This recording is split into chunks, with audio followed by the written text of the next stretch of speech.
I had case number 3, which was the 65-year-old female with the total knee replacement 1 month ago. For the therapeutic agent, I would choose massage and muscle energy techniques.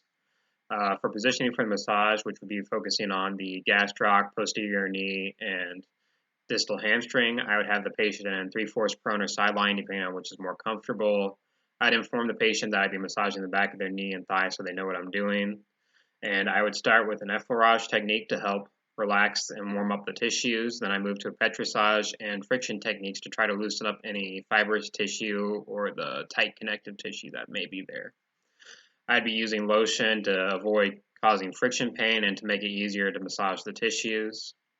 For muscle energy, I would be working with the hamstrings. I'd have the patient in supine and flex the hip to 90 degrees and then bring the knee up to roughly 30 to 45 degrees of flexion. I'd then place one hand on distal femur and the other on the posterior side of the ankle. I'd have the patient flex into resistance for about 5 seconds and then have them relax. During the relax phase, I would want them to take a deep breath in, and then on the exhalation of that breath, I would move the knee closer to extension, roughly 10 to 15 degrees of flexion, and repeat this. On the next exhalation, I'd bring the knee closer to extension to try to provide a stretch and do this for roughly 15-20 seconds. I'd repeat this 5 times.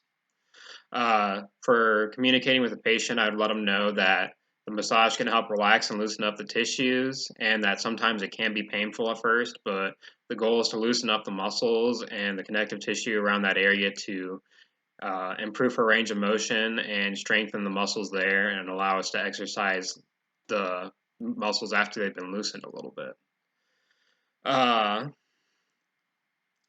For duration, I'd probably be doing this for 10 to 15 minutes at the beginning of the session and then try to get some exercise in after this to try to work on what I just gained through a range of motion.